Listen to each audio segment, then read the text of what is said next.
Hi guys, Bigg Boss 9లో నిన్న Sunday night జరిగిన ఎపిసోడ్ మెయిన్ హైలైట్స్ మాట్లాడదాం. లాస్ట్కి ఎలిమినేషన్లో సంజన అండ్ దివ్య నిఖిత బాటమ్ 2లో ఉన్నారనమాట. వాళ్ళు యాక్చువల్గా ఆడియన్స్ ఓట్స్ ప్రకారం అయితే దివ్య నిఖిత ఎలిమినేట్ అయిపోద్ది. అయితే వీళ్ళిద్దరూ బాటమ్ 2లో ఉన్నప్పుడు ఎమాన్యువల్ దగ్గర ఒక పవర్ అస్త్రం ఉంటుంది. దాని పవర్స్ ఏంటంటే 3 పవర్స్ ఉంటాయి. 2 పవర్స్ ఆల్రెడీ గతంలో ఎమాన్యువల్ వాడేశాడు. చివరి పవర్ ఏంటంటే ఇద్దరిలో ఒకళ్ళు ఎలిమినేట్ అయిపోతారు. ఆ ఎలిమినేషన్ ఆపే పవరు నీ పవరాస్త్రకు ఉంది. అది ఈ రోజు వాడకపోతే పోతుందని నాగార్జున గారు చెప్తారనమాట. దాంతో ఎమాన్యువల్ ఆ పవరాస్త్రాన్ని వాడి ఈ ఎలిమినేషన్ ఆపుతాడనమాట. నాకైతే ఇది నిజంగా నచ్చలేదు. ప్లీజ్ ప్లీజ్ గైస్, ఫస్ట్ మన రివ్యూ మాట్లాడే ముందు అందరూ ఒక లైక్ చేయండి. అండ్ ఇప్పటి వరకు మన ఛానల్ చూస్తూ సబ్స్క్రైబ్ చేయలేని వాళ్ళు అయితే కింద సబ్స్క్రైబ్ చేయండి ప్లీజ్. మీ సబ్స్క్రైబ్ వల్ల నాకు చాలా బూస్టప్ ఉంటుంది. ప్లీజ్ మర్చిపోకుండా సబ్స్క్రైబ్ చేయండి. ఓకే, వీడియోలోకి వెళ్ళిపోదాం.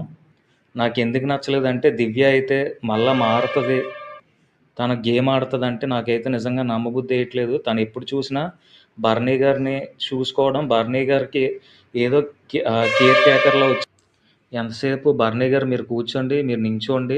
ఇంకా బర్నీ గారిని రూల్ చేయడానికి వచ్చిందో తెలియదు, ఆయన చూసుకోవడానికి వచ్చిందో తెలియదు, అసలు గేమ్ ఆడడానికి వచ్చిందో తెలియదు. నన్ను అడిగితే దివ్య నిఖిత వెళ్ళిపోతే చాలా బాగుండేది హౌస్లో. బర్నీ గారికి కూడా తన గేమ్ ఆడడానికి తనకి ఒక ఫ్రీడమ్ వచ్చేదన్నమాట. సో ఎమాన్యువల్ ఇలా సేవ్ చేయడం అయితే నాకు నిజంగా నచ్చలేదు.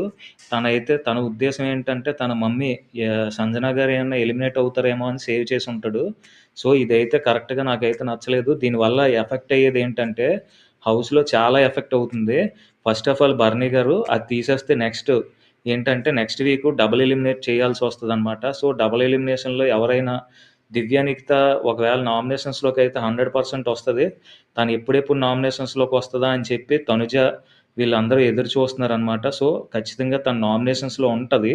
కానీ ఏమైనా తనుజకి తనకి పెద్ద గొడవలు అవి ఆడియన్స్ లాంటి వాళ్ళు ఎవరైనా దివ్యకి గనక సపోర్ట్ చేస్తే అన్యాయంగా వేరే వాళ్ళు ఇద్దరు వెళ్ళిపోవాలన్నమాట. సో నాకు ఇదైతే నచ్చలేదు. దివ్య బిహేవియర్ హౌస్లో మీకు ఎంతమందికి నచ్చలేదో ప్లీజ్ కామెంట్ చేయండి. అండ్ ఒక లైక్ చేసి సబ్స్క్రైబ్ చేయండి. Thank you guys.